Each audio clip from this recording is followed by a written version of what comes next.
Hello students, আমি Moumita ma'am. আশা করি তোমরা সকলে খুব ভালো আছো। Welcome back to our channel. আজকে আমি তোমাদের সেকেন্ড সেমিস্টার মাইনর ইংলিশের সিলেবাস নিয়ে আলোচনা করবো। তোমরা অনেকেই বলছিলে যে ম্যাম মেজরটা তো হয়ে গেছে, এবার মাইনরটা শুরু করুন। তো আমি তোমাদের মাইনর ইংলিশের সিলেবাস নিয়ে আজকে আলোচনা করব। তো তোমাদের মাইনর ইংলিশের সিলেবাসে টোটাল 3টা ইউনিট রয়েছে, ঠিক আছে?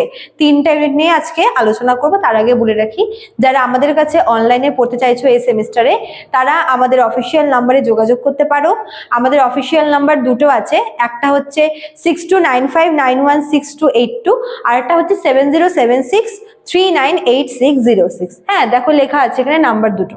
চলো, তো তোমাদের ইউনিট 1, ইউনিট 2 আর ইউনিট 3, তোমাদের ইউনিট 1-এ হচ্ছে কতগুলো লিঙ্গুইস্টিক টার্মস আছে। হ্যাঁ, টোটাল তোমাদের 12টার মতো টার্মস আছে। তোমাদের আমি এক একটা করে বোঝাচ্ছি। তো প্রথমে আছে হচ্ছে অ্যানাগনোরিসিস। 2 নম্বরে তোমাদের আছে হচ্ছে পেরিপেটিয়া। 3 নাম্বার হচ্ছে কোরাস। 4 নাম্বার হচ্ছে ট্র্যাজিক কনফ্লিক্ট। 5 নাম্বার হচ্ছে ক্লাইম্যাক্স, এটা ভীষণ ইম্পর্টেন্ট। 6 নাম্বার হচ্ছে কমিক রিলিফ। আচ্ছা, 7 নাম্বার হচ্ছে ডিনমা। এটা উচ্চারণটা ডিনমেন্ট এটা হচ্ছে ডিনমা হবে, ঠিক আছে? এটা স্পেলিংটা এরকম। তারপরে দেখো 8 নাম্বারে আছে হচ্ছে ড্রামাটিক আইরনি। এটাও কিন্তু খুব বেশি ইম্পর্টেন্ট, নোট করবে। হ্যাঁ, যেগুলো আমি ইম্পর্টেন্ট বলবো।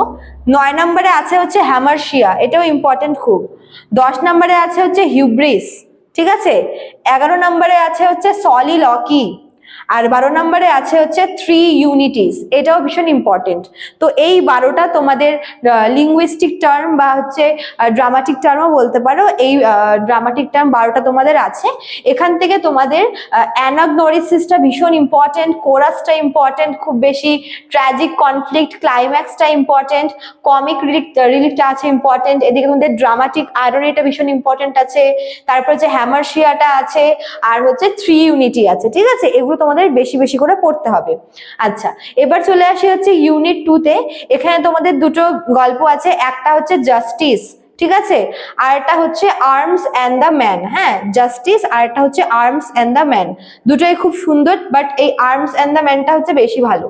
আচ্ছা, এবার হচ্ছে ইউনিট 3। এখানে তোমাদের শেক্সপিয়ারের দুটো ড্রামা আছে, একটা হচ্ছে ম্যাকবেথ আর একটা হচ্ছে 12th নাইট। ম্যাকবেথটা হচ্ছে ট্র্যাজেডি আর 12th নাইট হচ্ছে তোমাদের কমেডি ড্রামা, ঠিক আছে? এই হচ্ছে তোমাদের পুরো সিলেবাসটা ইউনিট 1, 2 আর 3 এর মাইনর ইংলিশের, সেকেন্ড সেমিস্টারের মাইনর ইংলিশের।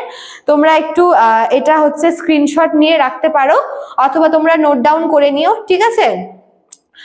ইউনিট 1 থেকে তোমাদের যেগুলো বললাম মানে সবগুলোই পড়তে হবে, কিন্তু যেগুলো তোমাদের বললাম আমি স্পেশালি মেনশন করলাম, ওগুলো কিন্তু ভালো করে পড়তে হবে, ঠিক আছে? আর ইউনিট 2 আর ইউনিট 3-এও তোমাদের খুব সুন্দর গল্পগুলো আছে, অতটা বেশি কঠিন নেই, বলতে পারো অনেকটা ইজি তোমাদের কিন্তু মাইনর ইংলিশের সিলেবাস। যাদের মাইনর ইংলিশ রয়েছে তারা কিন্তু এটা নোট ডাউন করে নিও এবং পড়াশোনা শুরু করে দিও, কেননা তোমাদের এক্সাম হবে জুন মাসে মোস্ট প্রবাবলি। তো চলো, আজকে এতটুকুই থাকলো, দেখা হচ্ছে নেক্সট ক্লাসে। Thank you.